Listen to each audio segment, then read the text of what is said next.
So for today's drawing lesson, we're going to learn how to use drawing techniques to create visual textures. Textures are the way things look or the way things actually feel. So in a few simple techniques, I'm going to show you how to create some different ones that really anybody can do. Okay, so you're going to need a few simple supplies to get started. First, a sheet of paper. Second, a pencil with an eraser.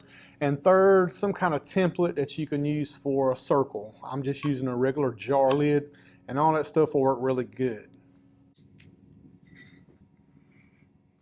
What I'm going to do first is just use the lid from my jar, take my pencil, making sure I'm holding it correctly, and tracing out a circle around a jar lid.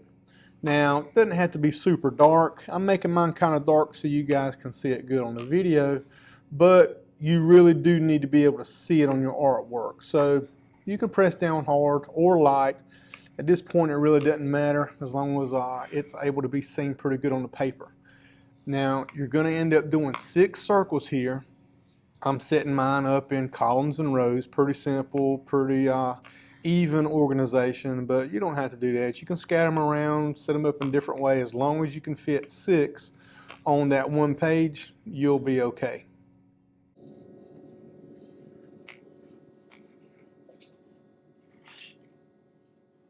Okay.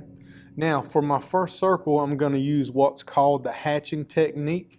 This is a very simple technique where you just use lines repeating throughout your object to create a visual texture. It looks like this.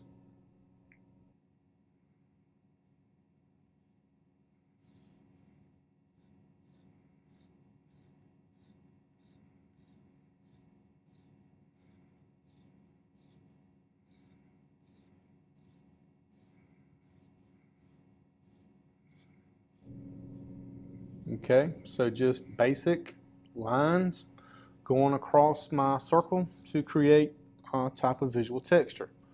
For my next circle, I'm going to use a different technique. This is called cross hatching. This is very similar to hatching. We have to start it the same way in order to create cross hatching. Now, what you'll see me doing here is pretty much starting the same way as I did with the hatching circle. I'm just making my lines across the circle. Notice I got my paper turned at a diagonal. You can do that if it helps. It's really up to you. Once I get all my lines finished going in one direction, to truly create cross hatching, what I'm going to do is make lines that go in an opposite direction.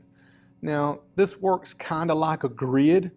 So if you do it correctly, you'll kind of be making a grid across the object that you're texturing with this technique.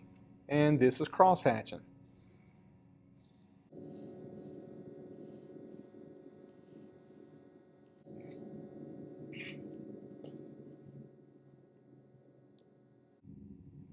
Okay, the next technique I'm going to show you guys here is called scumbling.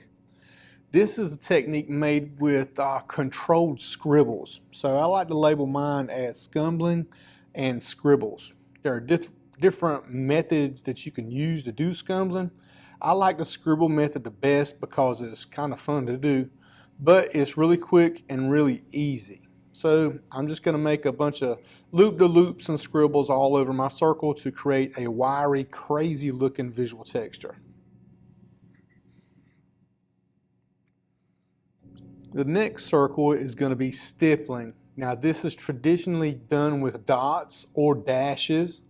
One thing you want to make sure you're doing when you're stippling is to kind of create your dots or dashes where they are fairly close together, but not necessarily touching each other. As we're making a visual texture, what we want to do is make sure that these dots or dashes kind of separate themselves, and it's going to give you kind of a grainy looking texture similar to sand or rock or things of that nature. This is the stippling technique.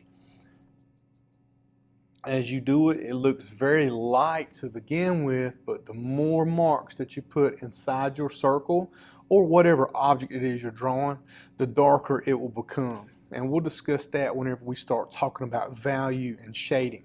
But for right now, we're just making a texture.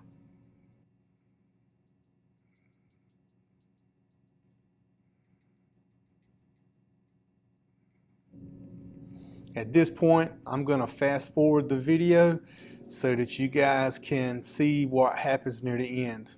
It takes a long time to do this technique, but if you do it right, it looks really, really good. Our next circle, this is going to be something just a little bit different, okay?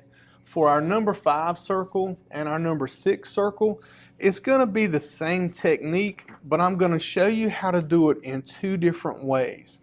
These circles are made using the letters, numbers, and shapes technique, and it's pretty much where you'll add any kind of letter, number, or shape to your object that you want to. I'm going to start with the one on the left first, and then I'll move to the one on the right.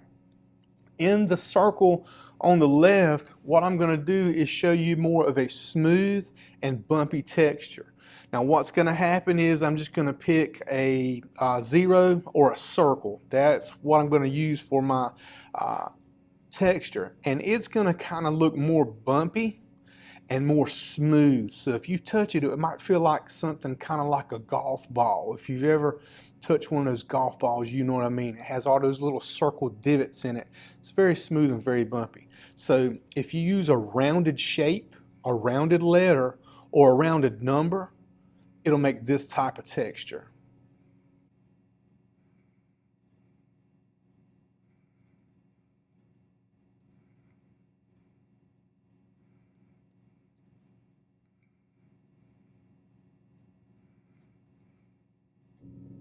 Now, if you go outside on the outline, as I'm doing here, don't worry about it. It actually helps the texture of the object that you're making.